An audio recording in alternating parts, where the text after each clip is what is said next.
ஒன்றல்ல ரெண்டல்ல நூறாயிரம் எங்கள் சொந்தங்கள் அழிந்தது கொடும் துயரம். ஒன்றல்ல ரெண்டல்ல நூறாயிரம் எங்கள் சொந்தங்கள் அழிந்தது பெரும் துயரம்.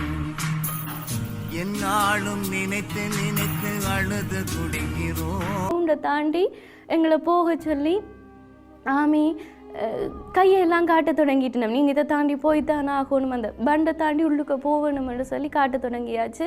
வேறு வழி இல்லை, எங்களை எல்லாரையும் சுற்றி வளைச்சிட்டினோம். அப்போ அந்த இடத்தால் நடந்து போகிறோம். ஒரு கடநீர் ஏரி இருக்குது, அதை தாண்டி தான் அந்த பண்டுக்கு நடந்து போகணும். ஒரு இடுப்பளவு தண்ணிக்குள்ளே அது தண்ணி மாதிரி ஓடி, ஒரு ஆறு மாதிரி சின்ன ஓடிக்கொண்டிருந்தது அந்த மாத்தலன் வைத்தியசாலைக்கு முன்னுக்கு. அந்த காணியெல்லாம் கீழே குனிஞ்சபடியே தான் ஓடிக்கொண்டிருக்கிறோம். என்ன நடக்குன்னு எங்களுக்கு தெரியலை, கண்ணு மின்றதுக்குள்ளே என்ன நடக்குன்னு தெரியலை.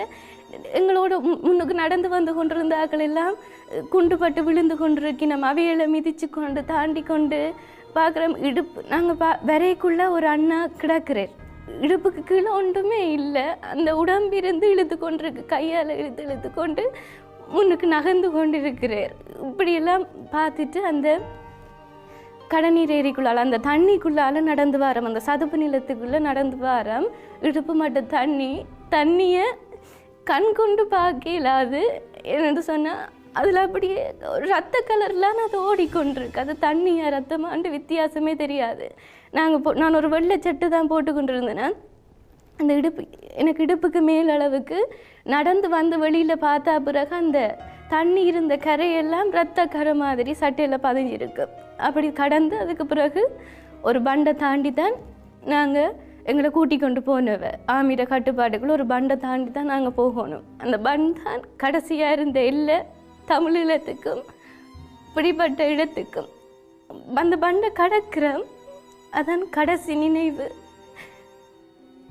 அந்த இடத்த கடந்து வரைக்குள்ளே இதுக்கு மேலே ஒன்றுமே இல்லை, எங்கள்கிட்ட எல்லாத்தையும் விட்டுட்டோம், இதுக்கு மேலே ஒன்றுமே கிடையாது அப்படின்னு சொல்லி தலையை குனிஞ்சு நடந்துட்டு போனது எனக்கு ஞாபகம் இருக்குது. நான் மட்டும் இல்லை, என்னோட வந்து எல்லாருமே இருந்த கடைசி நம்பிக்கையை விட்டு ஏதோ ஒரு ஆட்டு மந்த கூட்டம் நடந்து போகிற மாதிரி தலையை கவுண்டன்ட்டு அந்த பண்டை தாண்டி வந்தேன்.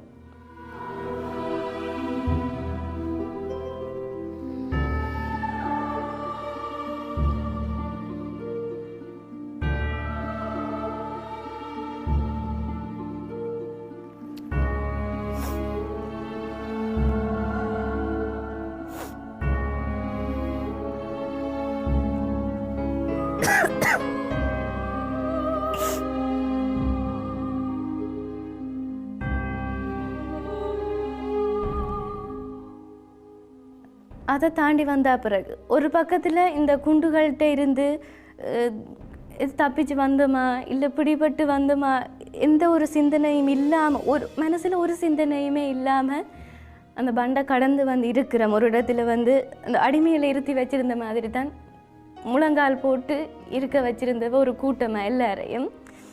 அந்த இடத்துலையும் செல்லுகள் வந்து விழுந்து நிறைய பேர் செத்து அந்த இடத்துல சின்ன சின்ன பிள்ளை எங்களோட கண்ணுக்கு முன்னால் ஒரு சின்ன பிள்ளை செத்து போக அப்படியே தூக்கி டிராக்டர்லேயே தூக்கி எறிஞ்சதை நான் கண்ணால் பார்த்தேன். நான் ஒரு சின்ன குழந்தைய தூக்கி எறிஞ்சிட்டு செத்தாக்கள் ஒரு டிராக்டரில் கொண்டு போயினோம், காயப்பட்ட ஆக்களை இன்னொரு டிராக்டரில் ஏற்றி கொண்டு போனது. அதுக்கு பிறகு நாங்கள் தாண்டி வந்துட்டோம். 2 பகுதி செக்கிங் நடந்தது. ஒன்று ஆம்பளைகளுக்கு தனியாக, இன்னொன்று பொம்பளைகளுக்கு தனியான்னு சொல்லி அந்த பண்டை தாண்டி வந்தோடனே செக்கிங்குக்கு எத்தனையோ ஆயிரம் ஆக்கள் லைனில் நிற்கணும். 2 லைன் ஆம்பளையில் தனியாக பொம்பளையில் தனியான்னு சொல்லிட்டு 2 லைனாக இருக்கிறோம். விடியப்புறம் நடக்க வலிக்கிட்ட நாங்கள் ஒரு மத்தியானம் தாண்டி இருக்குது. 3 நாளாக ஒரு சாப்பாடு இல்லை. அந்த இடத்துல தண்ணி கேட்க முதல் பின்னுக்கு இருக்கிற ஆக்களுக்கு முதல் லைனுக்கு கிட்ட போயக்குள்ள ஆம்பளையில் தனியாக பொம்பளையில் தனியாண்டு பிரியணும்.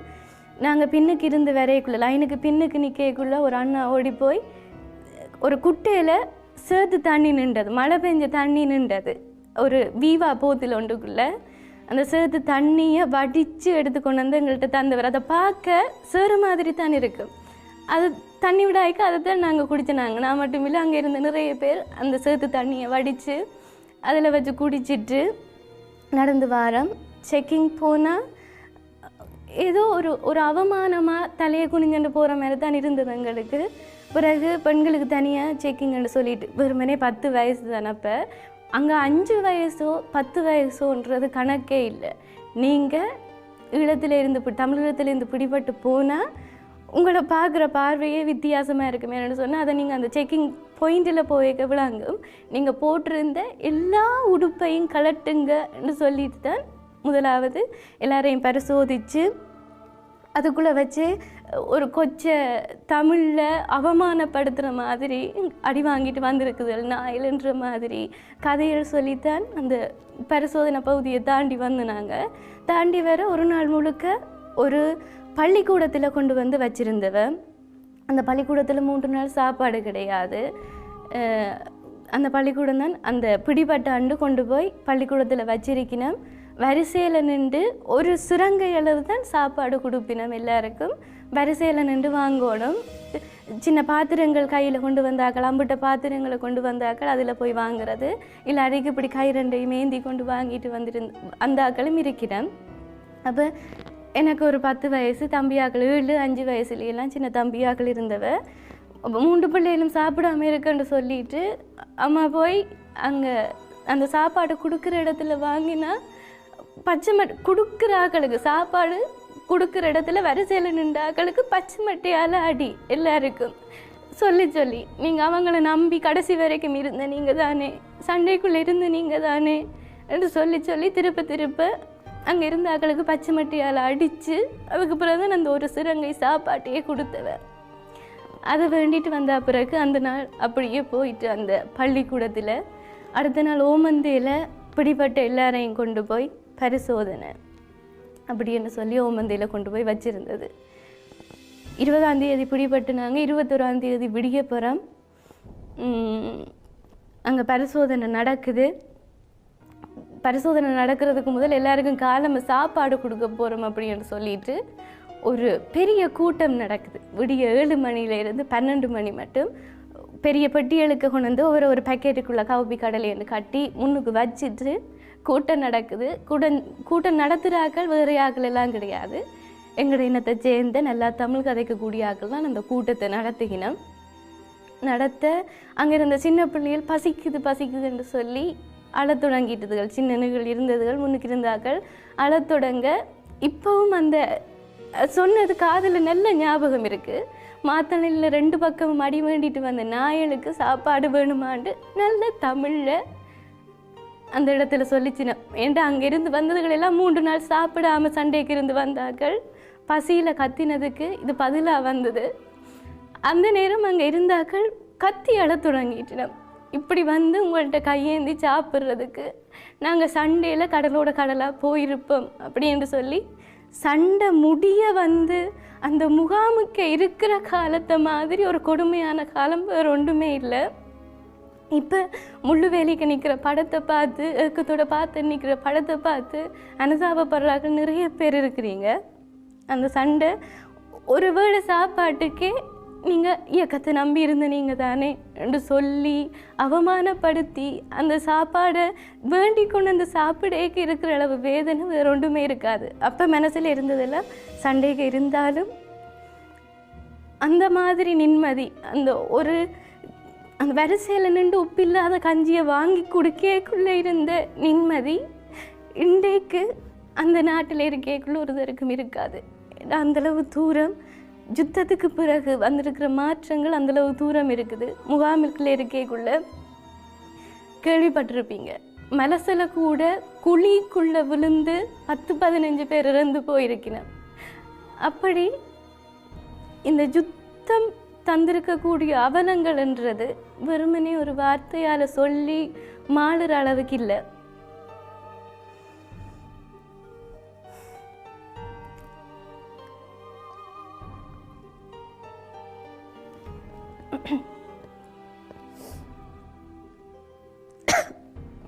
இந்த ஏற்கனவே சொன்ன மாதிரி இந்த யுத்தம்ன்றது ஒரு பாரபட்சமுமே ஒருத்தருக்கும் காட்டி வைக்கல.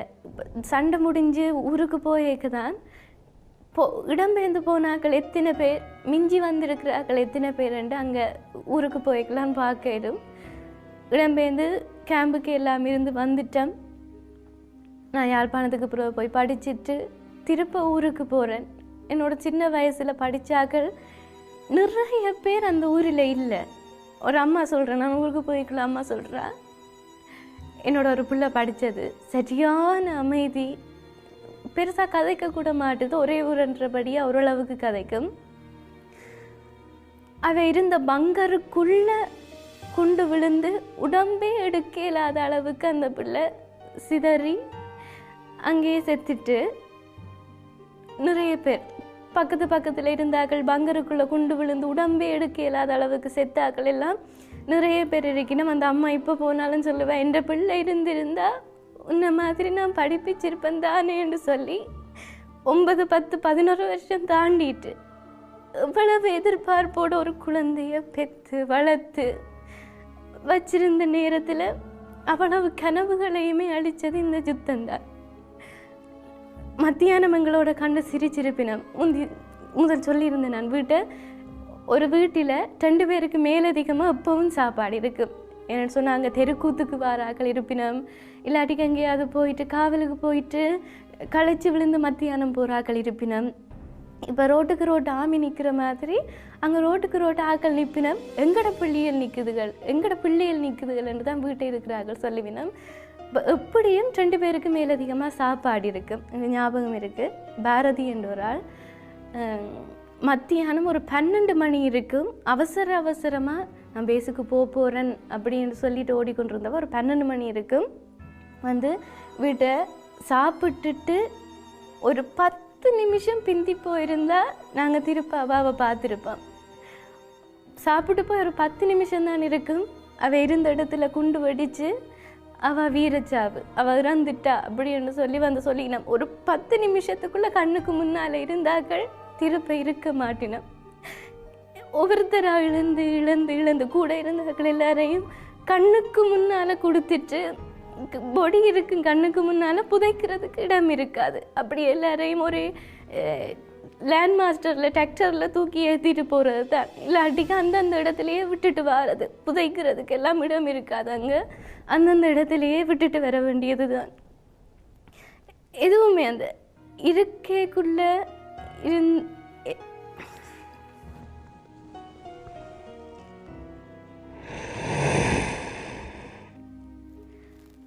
இந்த யுத்தத்தினுடைய ஆரம்பம், இடப்பெயர்வு, அது தந்திருக்கக்கூடிய வேதனைகள், அதுக்கு பிறகு முகாம் வாழ்க்கை, திருப்ப மீள்குடியேற்றம், இப்படி எத்தனையோ படி தாண்டி வந்தாலும் ஏதோ ஒரு வகையில் இன்றைக்கும் அந்த யுத்தமும் போராட்டமும் இருந்து கொண்டே தான் இருக்குது.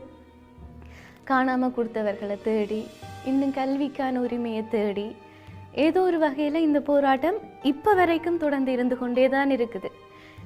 அன்றைக்கு யுத்தத்தில் போராடினாக்கள் எல்லாம் இன்றைக்கு வாழ்க்கைக்காக போராடி கொண்டிருக்கணும்.